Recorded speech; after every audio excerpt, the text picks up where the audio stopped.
Saudaraku, salah seorang tokoh yang lainnya yang betul-betul mengenal bahwa manusia pasti akan mati dan tidak mempunyai kekuatan dan kuasa untuk menahan datangnya kematian itu.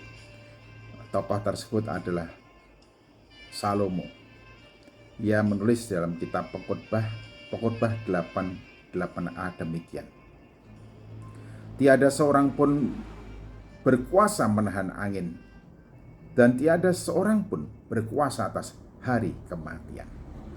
Kematian adalah realitas hidup setiap orang, atau kematian pasti akan dialami oleh setiap orang.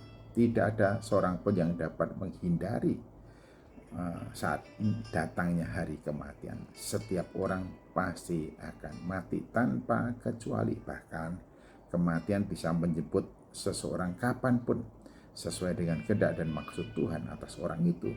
Bisa pada saat masih anak-anak, usia remaja, pemuda, dan bisa ada yang baru dipanggil oleh Tuhan, atau kematian itu menjemput pada saat orang itu sudah sangat lanjut usianya. Namun yang pasti, usia hidup kita berbatas waktu. Hidup dalam dunia itu begitu sementara, dan tidak ada seorang pun yang berkuasa menahan akan datangnya hari kematian. Namun demikian, dalam realitas hidup ada saja sekelompok orang yang tidak mau diingatkan bahwa hidupnya di dalam dunia itu hanya sementara saja.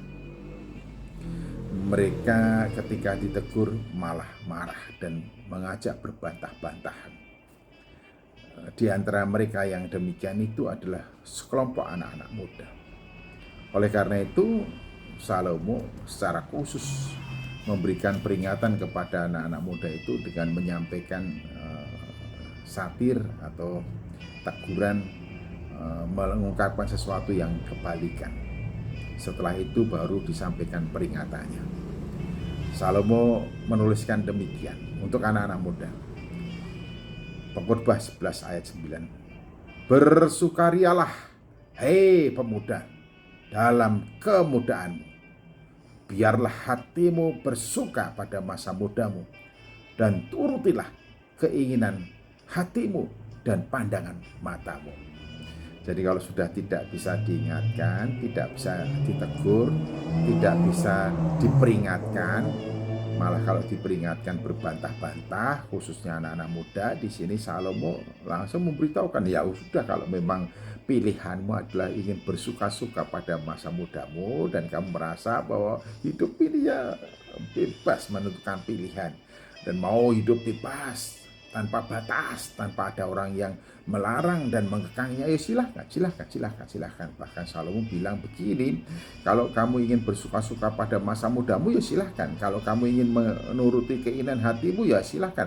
Kalau kamu ingin menuruti keinginan matamu, ya silahkan. Kalau kamu ingin bersuka cita atau membiarkan hidupmu menuruti keinginan hatimu, ya monggo, silahkan. Kalau kamu ingin tongkrongan mulu dan tidak mau belajar, ya silahkan. Kalau kamu ingin game mulu dan kemudian tidak mau belajar, ya silahkan. Itu pilihanmu, silahkan. Namun di balik ungkapan-ungkapan itu, Salomo mengingatkan kita semuanya bahwa tidak ada pilihan hidup dan satu perbuatan di dalam hidup kita yang tidak akan kita pertanggungjawabkan di hadapan Allah. Oleh karena itu, Salomo mengingatkan anak-anak muda demikian. Ketahuilah bahwa karena segala hal ini Allah akan membawa engkau ke pengadilan. Jadi Allah akan menuntut pertanggungjawab atas pilihan hidup kita. Jadi tidak ada seorang pun di antara kita yang tidak akan mempertanggungjawabkan apa yang telah menjadi pilihan hidupnya. Semua orang, kita semua akan mempertanggungjawabkan. Jadi kalau kita masih tetap saja ingin bersuka-suka dan mengikuti selera hati dan hidup, ya monggo, silahkan. Tetapi Yohanes mengingatkan kepada kita semuanya, menegur dan menyapa kita dalam kasihnya demikian. Janganlah kamu mengasihi dunia dan apa yang ada di dalamnya. Jikalau orang mengasihi dunia, maka kasih akan Bapa tidak ada di dalam orang itu.